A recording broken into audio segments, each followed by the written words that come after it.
Tahukah kalian di manakah Allah Subhanahu wa Ta'ala saat ini berada?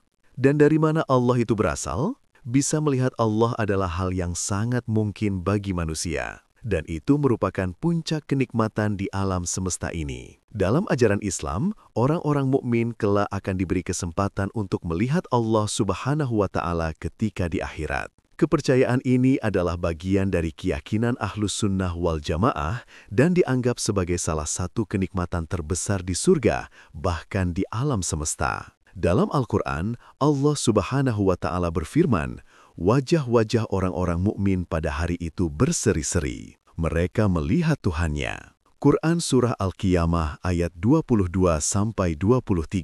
Namun untuk di alam dunia, tidak ada satupun manusia yang mampu melihat Allah secara langsung, kecuali orang-orang yang dikehendakinya. Bahkan, Nabi Musa saja sampai pingsan ketika baru melihat nur Allah Subhanahu wa Ta'ala. Allah tidak terlihat oleh mata manusia di dunia ini karena Dia memiliki sifat al-ghaib, yang berarti tidak terlihat dan tidak dapat dibayangkan oleh makhluknya. Sifat ini dijelaskan dalam Al-Quran dan hadis, serta menjadi bagian dari keimanan seorang Muslim. Tuhan seluruh umat manusia ini bukanlah berbentuk seperti manusia, berhala, patung, matahari, atau makhluk dan benda yang ada di alam semesta ini. Sebab wujud Allah itu berbeda dengan wujud makhluk-makhluknya, dan wujud yang sebenarnya hanya Allah lah yang mengetahuinya.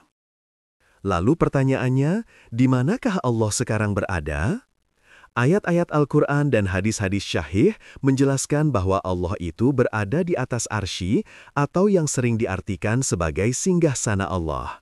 Meskipun berada di atas ars, Allah juga menegaskan bahwa Dia bersama dengan makhluknya dan tidak terpisah dari mereka. Ini berarti Allah mengetahui segala sesuatu yang terjadi pada hamba-hambanya di bumi dan Dia dekat dengan mereka dalam doa dan ibadah. Oleh karena itu, sebenarnya Allah itu tidak terbatas oleh ruang dan waktu seperti makhluknya. Dia ada tanpa permulaan dan tanpa akhir, dan keberadaannya tidak bisa dibatasi oleh ruang fisik seperti manusia. Ulama Ahlus Sunnah wal Jamaah meyakini bahwa Allah itu berada di atas arsy, namun juga mengetahui segala sesuatu dan sangat dekat dengan hambanya. Lalu pertanyaan selanjutnya, dari manakah Allah itu berasal? Sebenarnya, pertanyaan tentang dari mana Allah itu berasal adalah pertanyaan yang salah. Dalam konsep Islam, Allah adalah Sang Pencipta dan bukan makhluk yang diciptakan. Allah juga bersifat qidam atau ada tanpa permulaan dan baka, kekal abadi, tidak memiliki awal dan tidak memiliki akhir. Allah Subhanahu wa Ta'ala adalah Zat yang menciptakan segala sesuatu termasuk waktu dan ruang. Oleh karena itu, tidak mungkin Allah memiliki awal atau berasal dari sesuatu. Semoga dengan penjelasan ini kita bisa mengenal Allah lebih dekat lagi dan memperkuat iman kita kepada Tuhan Pencipta alam ini. Amin. Allahumma sholli ala Sayyidina Muhammad.